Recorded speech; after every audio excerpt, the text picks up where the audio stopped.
White ಗೋಲ್ಡ್ನ ನೂತನ ಮಳಿಗೆ ಬೆಂಗಳೂರಿನಲ್ಲಿ ಶುಭಾರಂಭ ಮಾಡಿದೆ. ಆಡುಗೋಡಿಯಲ್ಲಿ ವೈಟ್ ಗೋಲ್ಡ್ನ 32ನೇ ಬ್ರಾಂಚ್ಗೆ ಸಚಿವ ರಾಮಲಿಂಗಾರೆಡ್ಡಿ ಚಾಲನೆ ಕೊಟ್ಟರು. ಕೇವಲ ಬೆಂಗಳೂರು ಅಷ್ಟೇ ಅಲ್ಲದೆ ಹುಬ್ಬಳ್ಳಿ, ಚಿಕ್ಕಮಗಳೂರು, ಮಂಗಳೂರಿನಲ್ಲೂ ಇಂದು ನೂತನ ಮಳಿಗೆಗಳನ್ನು ಉದ್ಘಾಟಿಸಲಾಯಿತು.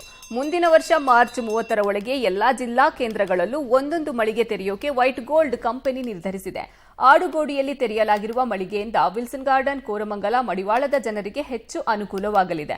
ಕಷ್ಟ ಅಂತ ಬಂದಾಗ ಕೈ ಹಿಡಿಯೋದೇ ಚಿನ್ನ ಅಂತ ಚಿನ್ನವನ್ನ ಮಾರುಕಟ್ಟೆ ದರಕ್ಕೆ ಮಾರಬಹುದು. ವೈಟ್ ಗೋಲ್ಡ್ ಕಂಪನಿ ಆನ್ಲೈನ್ನಲ್ಲಿ ಏನ್ ರೇಟ್ ಇದೆಯೋ ಅದೇ ದರದಲ್ಲಿ ಚಿನ್ನವನ್ನ ಖರೀದಿ ಮಾಡಲಿದೆ. ಕೇವಲ 30 ನಿಮಿಷದಲ್ಲೇ ನಿಮ್ಮ ಅಕೌಂಟ್ಗೆ ಹಣ ಬಂದು ಸೇರಲಿದೆ ಅಂತಾರೆ ವೈಟ್ ಗೋಲ್ಡ್ನ ಮ್ಯಾನೇಜಿಂಗ್ ಡೈರೆಕ್ಟರ್ ಬಾಬು ಸಿಜೆ.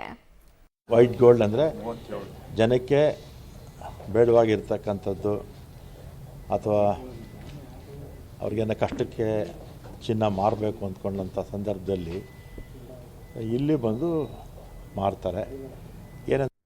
ಈಗ ಇವತ್ತು ಆಡುಗೋಡಿಯಲ್ಲಿ 37ನೇ ಬ್ರಾಂಚ್ ಓಪನ್ ಆಗಿದೆ. ಇದೇ ದಿನ ನಮ್ಮದು ಹುಬ್ಳಿಯಲ್ಲಿ, ಚಿಕ್ಕಮಗಳೂರಲ್ಲಿ, ಮಂಗಳೂರಲ್ಲಿ ಇವತ್ತೇ ಓಪನ್ ಆಗಿದೆ. ಇದು ನಮ್ಮ 37ನೇ ಶಾಖೆ. ಇಲ್ಲಿ ಈ ಹತ್ತಿರ ಇರೋ ಏರಿಯಾ ಅಂದರೆ ವಿಲ್ಸನ್ ಗಾರ್ಡನ್ನು, ಮಡಿವಾಳ, ಕೋರಮಂಗಲ, ಈಜಿಪುರ ಇವ್ರಿಗೆಲ್ಲ ಹತ್ತಿರ ಆಗುತ್ತೆ ಆಡುಗೋಡಿಗೆ. ಇವರೆಲ್ಲ ಈ ವ್ಯವಸ್ಥೆ ಉಪಯೋಗಿಸ್ಬೇಕು ಅಂತ ಹೇಳ್ತೀನಿ. ಇಲ್ಲಿ ನಾವು ಆನ್ಲೈನಲ್ಲಿ ಚಿನ್ನದ ಬೆಲೆ ಕೊಡ್ತೀರಿ.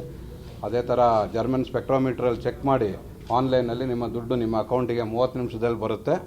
ಇದು ನಮ್ಮ ವೈಟ್ ಗೋಲ್ಡಿನ ಟ್ರಾನ್ಸ್ಪರೆನ್ಸಿ ಅಂತ ಹೇಳ್ತೀನಿ. ನೀವೆಲ್ಲರೂ ಒಂದು ಸತಿ ಬನ್ನಿ, ಎಕ್ಸ್ಪೀರಿಯನ್ಸ್ ಮಾಡಿ ಅಂತ ಹೇಳ್ತೀನಿ. ಒಮ್ಮೆ ಅದೇ ಥರ ವೈಟ್ ಗೋಲ್ಡು ಈಗ ಬೆಂಗಳೂರಲ್ಲಿ 30 ಶಾಖೆಗಳಿದೆ. ಎಲ್ಲ ಕಡೆ ಹರಡಿದ್ದೀರಿ. ಅದು ಈ ಮಾರ್ಚ್ 31ರೊಳಗೆ ನಾವು ಎಲ್ಲ ಡಿಸ್ಟ್ರಿಕ್ಟ್ ಹೆಡ್ ಕ್ವಾರ್ಟರ್ಸಲ್ಲಿ